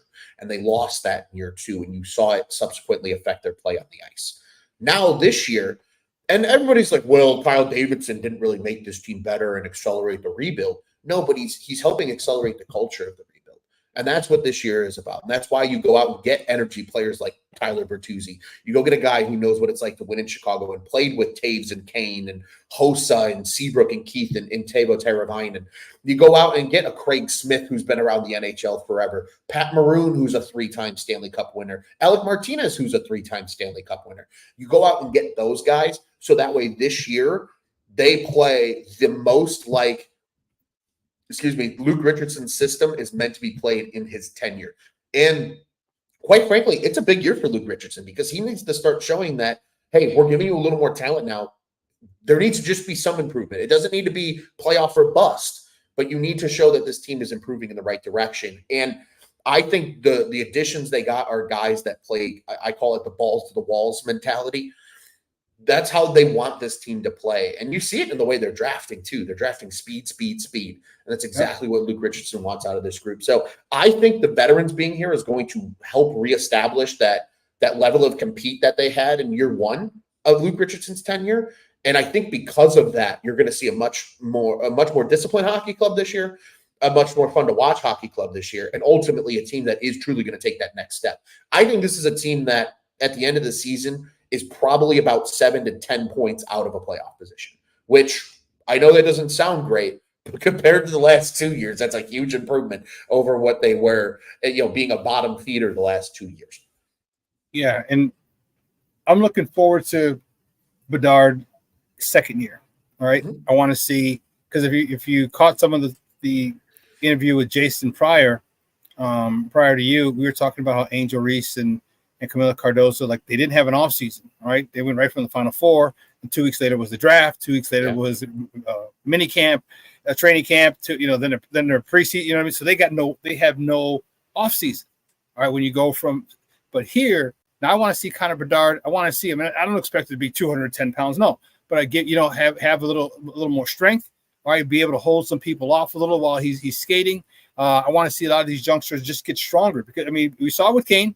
Kane was a little wiry dude when he came in, fast as hell, but again, if he got caught, and remember the Kings used to catch him, and the Kings were big guys who could skate fast, all right? But he put on weight, and that's why I want to see how his sophomore season in the NHL, because gained some confidence, again, I'm sure he's going to be wearing the C this year. If not, it should be this year, but if not, it'll probably be next year. But I just want to see how he plays with some added strength, some added confidence, and some added talent around him. Because this dude, it's watching this guy for last year. This dude is truly, truly, truly a special young man.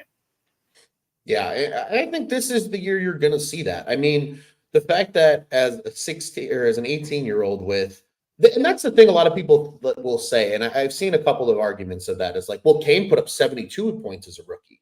And it's like, do you understand that the team that Kane and Taves were on as rookies was much more talented than last year's Blackhawks team? Like Robert Lang and some of those guys, Marty Havlat, like those were good hockey players on that team. They had an okay team. They almost messed around and made the playoffs that year. I distinctly remember the run down the stretch, them missing. I think they ended up missing by 3 points of the last playoff position. They almost got there. And everybody was like, oh, this team's going to be fun next year. And lo and behold, what did they do? They went to the conference finals against Detroit, ultimately lost, and then win Stanley Cup in year 3. I think seeing what Bedard did pretty much single-handedly for a large part of last season, putting up 61 in 68 games, leading all rookies in points, and leading your team in goals and in assists. I mean, he was your best offensive producer next to no help for 95% of the season. I think year 2 is going to be crazy because now that the bottom 6 is better built out, that's only going to benefit the top 6 because now you can't just put your best matchups on the road against Bedard every single time. You still can, but now there's other guys that can threaten and make plays. That's going to hurt you potentially if you're not careful. So I think Connor Bedard's going to thrive in year 2. I really do. I think we see at least 35 goals this year, maybe another 40 to 45 assists. I think an 80 to 90 point season out of Connor Bedard's not unrealistic in year 2. Man, that would be awesome. And like I said, I'm excited to watch him. Like I was excited to watch Kane and Taze. All right, there's another 18, 19-year-old duo who we literally saw them grow up before our eyes. And we're doing the same thing here with Connor Bedard. And he's such a nice young man, you know, and he's just so humble, unbelievably talented. You're like, dude, you could be a little more cocky or confident. And he's just so humble. And I think that's why everyone loves him, because he's just, you know, so humble with this unbelievable talent that he's carrying around that really just literally, he's one of those guys that when he gets the puck, like when there's a guy in baseball, right? Like when Shohei Ohtani goes to bat, you stop what you're doing. I got to go to the bathroom. Oh, no, he's up. Hold on, I'll wait. All right, he's one of those guys when the puck's in the offensive zone and he's got it and he's moving around, like you don't go anywhere. And he's one of those. He's in that category, and he's only 19, maybe 20. Man, this kid is all. I don't know if he's even turned 19 yet. I think he still has a couple weeks until he turns 19. Dude, that'd be nuts. I think he's an August or a September birthday. I think he's a late birthday. I could be totally wrong. I could be messing this up, but I think he's still 18. He is July 17th. July 17th. Isn't that crazy? He hasn't even turned 19 yet, and I mean he's already got a Calder. He's the youngest Blackhawk to win the Calder because of his birthday being so late. He takes home the trophy as an 18-year-old. Dude, that's awesome. Ron, great stuff, buddy. I appreciate it as always. But do me a favor, let everyone know where they can find you and your work online. Yeah, you can follow me. I am at Loose on Tap on the socials. Be sure to follow the Four Feathers podcast if you're craving more Blackhawks content. But you can also find us at ontapsportsnet.com. Tons of writing all about each draft pick. I'm going to be doing a ton of analysis pretty much now over the course of July, both from a free agent signing standpoint. Pardon me, try saying that 10 times fast today, and as well as the draft picks as well. I'll be honest with you. I've been watching a lot of film on Sasha Boisvert. And I'm starting to like that kid at the number 18 pick. I'm starting to eat my own words about not being happy about the overall selection. So be sure to check all that out on ontapsportsnet.com. And quickly, Brian Hendren, I believe I am technically related to Bob Luce, according to my father. He's like a second cousin on my dad's side. That's a question I get very often. Remember, I asked you that question. If there's any relation. There supposedly is a relation. Not that I'm not really like connected with him or anything of that nature or knowing that side of the family, but there is he is supposedly a cousin. So it's a distant relative. But no, as always, Shawn, I appreciate you. It's fun to talk Blackhawks hockey. Anytime you need this offseason, we didn't even get to everything today. So definitely not. You need to talk more Hawks. You let me know, and I'd be happy. Definitely. What do you got going for the holiday? I'm pumped. I'm off today. I took today off and then off the rest of the week. I'm playing a little golf today because now that I have a new background behind me, I don't get to play golf as much anymore. On the 4th, really, really excited about this. A big shout out to my buddy Brendan Duvall. He served in the Marines, did a couple tours, saw combat, lived in Arizona for like the last 5 or 6 years. He's home officially as of today for good. For good? Oh, snap. Yeah. Okay. But he's moved back. He's hanging back here now, and there's no more, I can only see him once or twice a week, when he visits once a year. It's gonna be cool. So get to see him and my buddy Aiden on Thursday, among other people, and then Friday we do an annual golf outing every year. Me and a bunch of buddies, we just book a bunch of tee times. We got 4 tee times this year. So a lot of golf, hopefully a lot of hot dogs, and a couple tree cold ones as well, man. I was gonna say probably a couple beers. That's the goal. I don't mess with fireworks. I let everybody else blow those off because knowing me, I'd blow my hand off. So I don't even mess with them. I just watch them from afar. Yeah, JPP taught me well. Yeah. I don't touch them. You want to blow your hand off? Be my guest. I'll sit back and watch it happen. I got the gauze for you to wrap your fingers. Yeah, exactly. I got the first aid kit on deck. But no, hopefully you have a good one as well, Shawn. Enjoy the holiday and stay safe and have a great one, man. Likewise, man. We'll talk soon. Thanks, Ron. Sounds great. Take care, Shawn. All righty. Guys, that's Ron Luce from the On Tap Sports Net talking a little Blackhawks hockey with your boy. Good stuff. Listen, let's take a quick break and wrap this thing up, baby. Wrap it up. We'll talk a little Bears.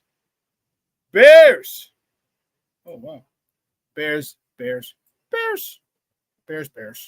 Talking Bears. On the other side of the break. Don't go anywhere, folks. Keep it locked right here. Shawn and Maya in the morning on Sports Zone Chicago.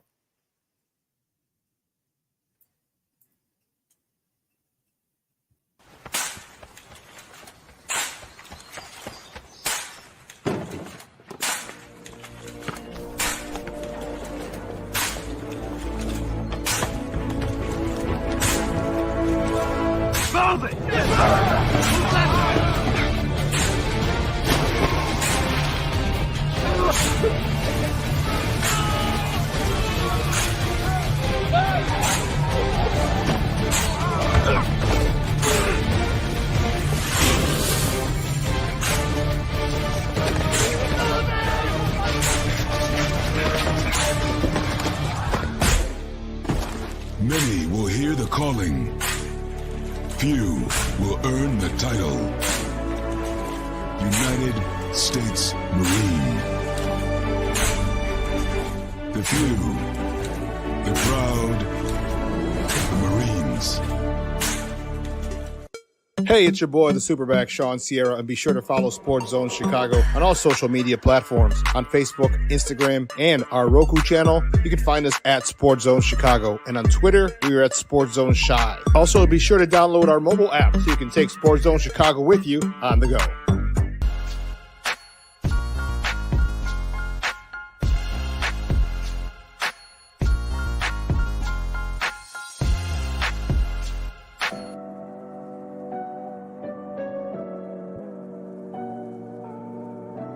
How do you take care of your mind health? For my mental health, I meditate in the mornings. I have my dogs.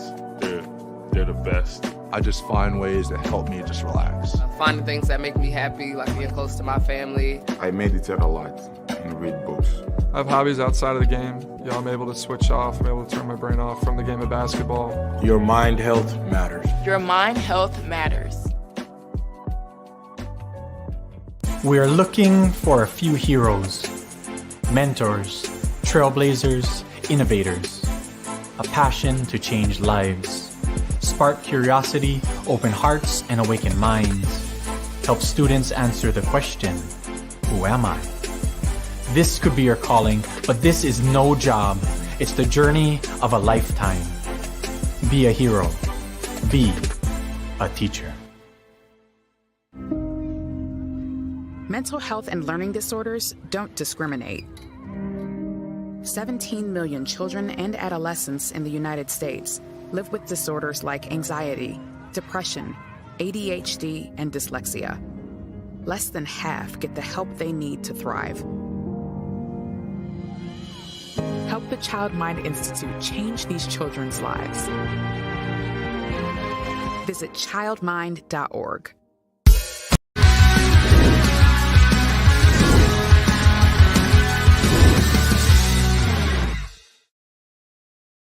The catch. There's Trey Turner. Chop towards third. Morrell off balance. Strong throw. Nice pick. Wisniewski. And a swing and a miss. Struck him out. Hayden his first punch out. Little one. Cody Bellinger with Horner at first and 2 away. Philadelphia with a 3-0 lead over the Cubs. High drive. Deep right center field. This will one hop off the netting in right center. Around third. Coming home is Nico Horner. He's going to score without a throw. RBI double. Cody Bellinger. And the Cubs are on the board. It's now 3-1 Philadelphia. Line drive bullet to gap. On the slider. 1 away.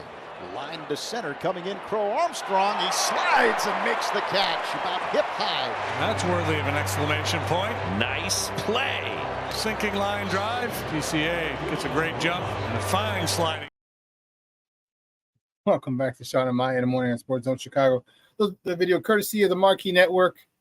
Those were the Cubbies yesterday. Tough loss after friendly confines of the Phillies. Without Schwarber, without Bryce Harper. So, tough one. Now, if only PCA could hit the ball. He's got phenomenal defense. And great speed. He's got to hit that ball. It's kind of why you're in the bigs, but I digress. I'm excited. First, before we even get to it, let's do this real quick. I want to talk a little Bulls for a hot second before we talk my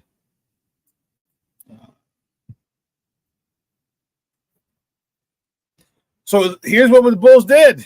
Jalen Smith, 3 years, $27 million deal. Going younger, 25 years old. All right, that kind of signals the end of Vooch. You know, they're going to try and move. I believe they're going to try and move Vooch. They're already trying to move Zach LaVine. That's been unfruitful. Their attempts have been unsuccessful in moving him.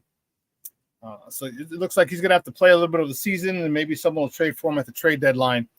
Vooch, you know, if you're serious about this, you're serious about that. If you're serious about this young youth movement, then I think Jalen Smith needs to start. All right, I think he needs to start. And I know Vooch is making a lot of money, a heck of a lot more money. But Vooch, if you cannot get rid of him, Vooch has value. You put Vooch on a second unit and just say, go ham. You don't got to worry about defense as much. I need you to score. You get 20, 25 out of Vooch every night. Now you're going up against backup centers, going up against guys, and if the starting center's out, the backup's got to be in the starting lineup, and now he's got a 10-day contract kind of guy who's guarding him. Vooch can be extremely, extremely, extremely effective. So it's not, yeah, you want to trade Vooch, but if you can't, I'm more than okay with keeping him. More than okay. You know? Yeah, Cornelius. Yeah, I hear you. I hear you. You know, it's DeMar's probably gonna walk, but they're going in a youth movement, which they should have done years ago. Okay, they should have done years ago. I don't know, King. To me, with the whole thing with Patrick Williams, everything's in his head. That's the problem I have. You know, maybe you're right, because we've seen him take over games. We've seen him when DeMar is out and Zach was out. We've seen him take over games in Summer League. We've seen him take over games in the regular preseason. We've seen him take over games in the regular season. You're like, this is what I need from you on a consistent basis. He doesn't give it to us consistently. He doesn't give us that effort consistently. We see the flashes and we're like, damn, dude, what are you doing? Dude, your boy Scotty Barnes just got a crazy deal. Crazy deal. Oh my God, I guess you got a crazy deal too. I guess, you know, you got a crazy deal too. You got 5 years, 90. Is that what it is? 5 years, 90? Yeah. 5 years, 90 mil. Now what you do? Your boy Scotty Barnes got a much bigger deal than that, but whatever.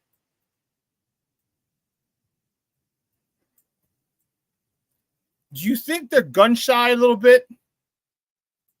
You think they brought Patrick Williams back because you saw when they got rid of Lowry, Markkanen, and what a stud he is now? I think that may have something to do with them re-signing him. You know, I think that they just don't want to give up on him because remember, he's a one and done. So yeah, 4 years, 23 years old, 22 years old. Like he hasn't even started to hit his prime yet. Not even started. By the time he gets out of this $90 million contract, he will be entering his prime. He will be entering his prime once he comes out of this contract. You know, you traded, you got a new point guard. Could signal the end of Lonzo Ball. All right, you're probably going to let DeMar walk. You sign a young center. Trade out Caruso. Yeah, the youth movement is in full swing. So, you know, a lot of veterans are probably jumping ship. Say, hey, I see I get off at this stop. You guys are going express.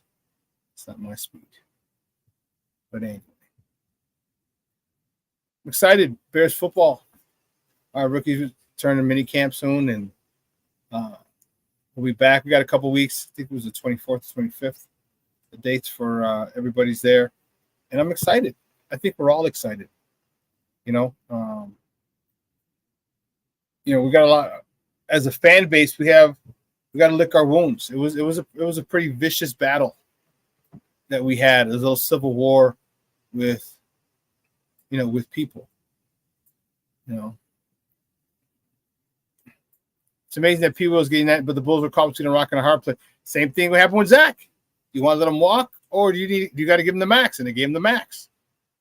So yeah, so P. Will, you know what? I'll tell you what, very fortunate, because I don't think he did anything to deserve that 90 mil, anything at all.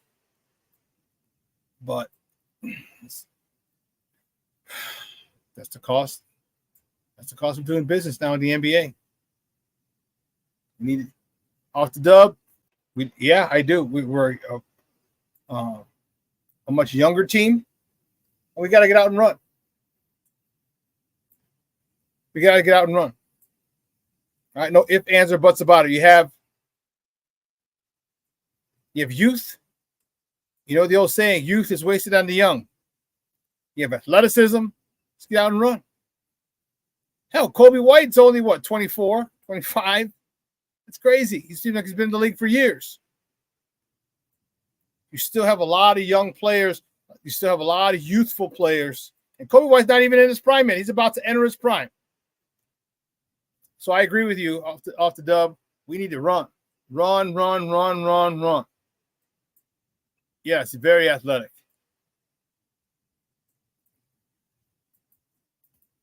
Michelle, we might have to eat some of his contract too. We might have to eat some of that bad boy. I'm okay with that. At least for the first year. After that, no, homie, you got to foot the bill on this one. But back to the Bears. I'm excited, man. You know, Hall of Fame game coming up. That's going to be dope. I still haven't decided if I'm going to be able to make it or not. We'll see how it goes.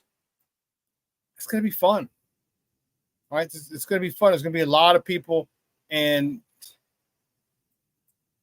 I know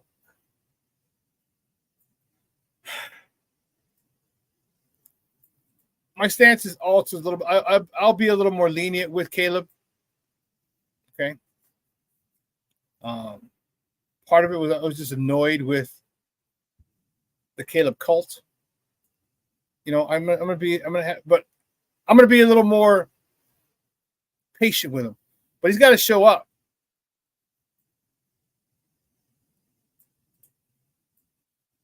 You know, he's gonna make mistakes, but he's insulated. They brought in so many guys, so many weapons for this guy. He'll have his leash won't be as long, but it's not going to be short either.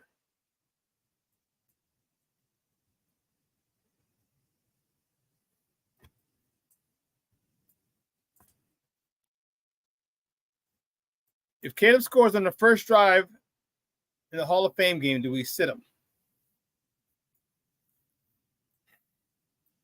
No.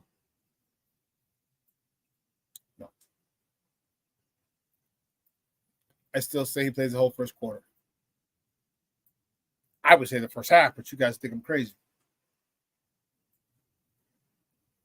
And I say the first half because of this. You get granted an extra game because a couple of Bears are going into the Hall of Fame. Mongo's one of them, Devin Hester, Julius Peppers before he defected and went to Green Bay and incest kissing cousin country.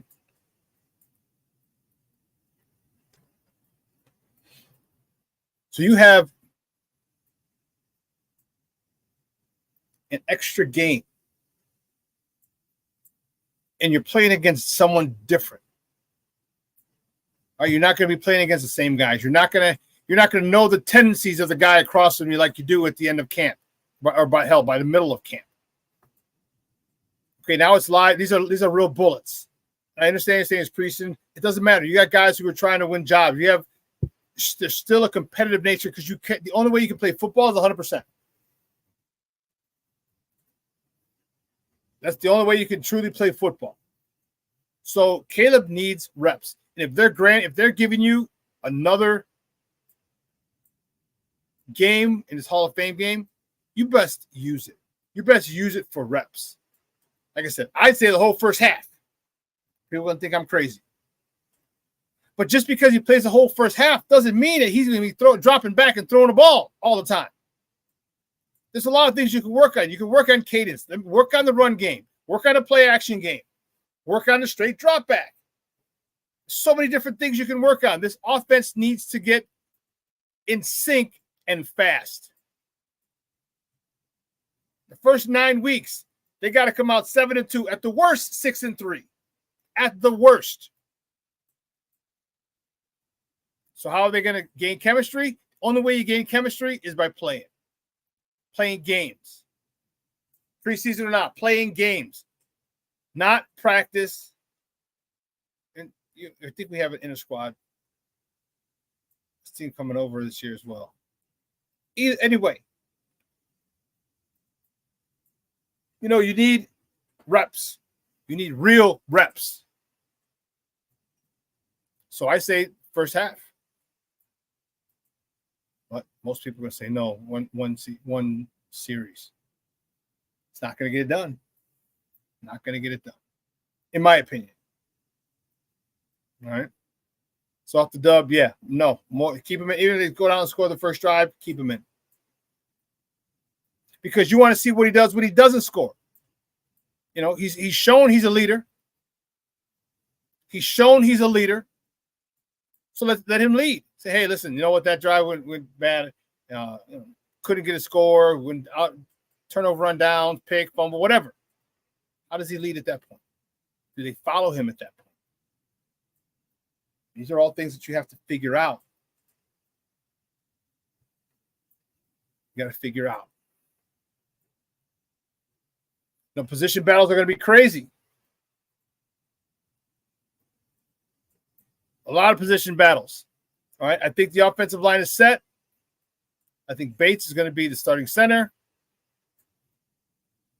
Nate Davis and Tevin, the starting guards. Wright and Jones, the tackles. Everyone else. And we were talking about it on Nomad yesterday. Without Ben Davis being at camp or participating, he was at OTAs. He was there, but so my question is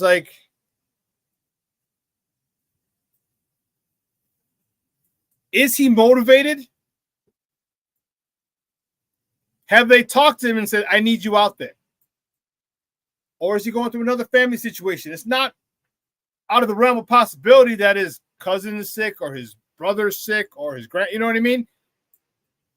We hope that's not the case, but sometimes life doesn't work out the way we want it. I think we can all agree on that one. But I want to see him out there, and I get it. We were talking with yesterday. I know, man, he didn't have to be out, voluntary. He didn't have to be there, so he wasn't. He was at mandatory, but he didn't participate. But for me, I need to see him participate because I want to know as a teammate that he's there, that he's 10 toes down for us. I need to know that. Because don't come at me, you're a great guard, but I don't have a full commitment from you.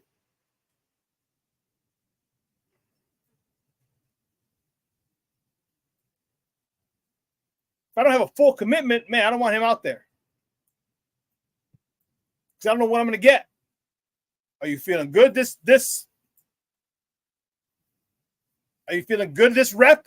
So I'm going to get everything we got? Or what you know what I mean? How inconsistent are you? It just shows a good faith is what I would have loved to have seen. A show of good faith and say, hey, listen, I'm here. I know last year was an anomaly. All right. I'm down. That's all I want. That is all I want. You couldn't do that. You chose not to do that. And, they talked about when no one's complaining. Maybe Coach Eberflus said, hey, we don't talk about people who are not here.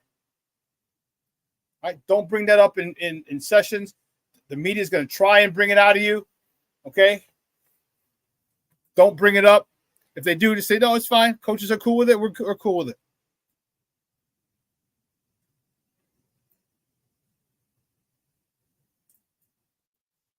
Believe me, I think they're being coached. Because I know some people are probably not happy. Unless there's a family situation again, then no, of course. But they're not going to tell us now. All right, they're not telling us. But Nate's got to do, barring a family situation again, Nate's got to show out. Because I am adamant about moving Tevin over to the right side and Nate to the left side. If Nate, you can't do it, or you're still lackadaisical, guess what? You can be replaced.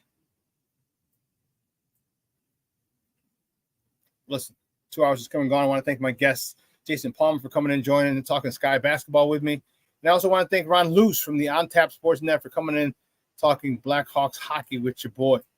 Guys, it's Hump Day. It's July 3rd. If you celebrate the 4th, there'll be a lot of people blowing off fireworks tonight. Be safe. I'm heading down to the lake. With a few of my cousins, we're going on a boat.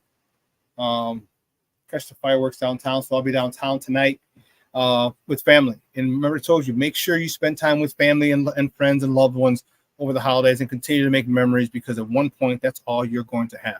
Take pictures. Don't worry about it. If mandatory camp starts and he ain't practicing, I'm done talking about it. I am too. You know what, King Booker World? Bump him. Bump him. You're damn right. Bump him. All right, Tevin, right side. And Cortland, you're a left guard, period. End of story. I ain't got time for these damn games.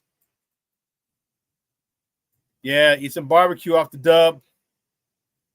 Yeah. Actually, I'll do that Saturday at my cousin's graduation party. But yeah, I want to thank Jason for coming on. I want to thank Ron Luce for coming on. And I want to make and hope you guys, if you celebrate the 4th, hope you have a happy and safe 4th of July. As I always say, make sure you make memories with your family, friends, and loved ones. We don't know when we're going to be gone. We don't know how many more holidays we have with them. Okay, so make the most of every time. Family with cousins, which is pretty cool. I'm right in the middle. Like I'm in the middle of like my younger cousins and my older cousins. There's only like 2 of us or 3 of us in a 1 or 2 year age group. Me and Chuck, I think. Me and Chuck's a year younger than me. And everyone else is 4 years older, or at least 4 years older or 4 years younger. All right, so I'm kind of like the glue. I get to hang with both people. So I'm going to be hanging with my older cousins this week, weekend. So it'll be good. I'm going to enjoy it. Just, again, make memories. So you do the same. So, guys, you have a very, very safe holiday. Off the dub, get some barbecue if you can. All right, just enjoy it. I can't stress that enough. Enjoy it. Continue to make memories. All right, we can talk about it for days and years to come. And just spend time, because man, it moves fast. All right, so for everyone here at Sports Zone Chicago, Elliot Baez, our executive producer, Clarence Counsel, our social media guy, and my co-host Adam Sencha Maya. Guys, I'm your boy, the SuperBack, Shawn Sierra. This will replay tonight at 6. All right, guys, have a great day. Friday it'll be another rerun, and I'll be back next Wednesday live. I'll be back next Tuesday at 3 p.m. with Nomad, all right, with our daily Bears talk. And I'll let you guys know. You guys asked if I'm going to be up at Hallis Hall. We're going to see if I can get credentials. have my guy reach out to the Bears and see if I can go and cover a camp. And again, if I am, it may alter my Wednesday show. So just so you know. But all right, folks, I am getting out of here. I got to go pick up the warden. She is in her CrossFit class. I got to go pick her up. So for everyone here at Sports Zone Chicago, guys, I'm your boy, the SuperBack, Shawn Sierra. Have a wonderful day. You know, it's going to be warm out there. Get to a pool. You know, all your people who got pools, hit them up. Hit them up. All right. I'm out of here. Have a great day. Sports owners, I love you, and I appreciate the love and the support. It means a lot to me. All right? The boy, the SuperBack, I am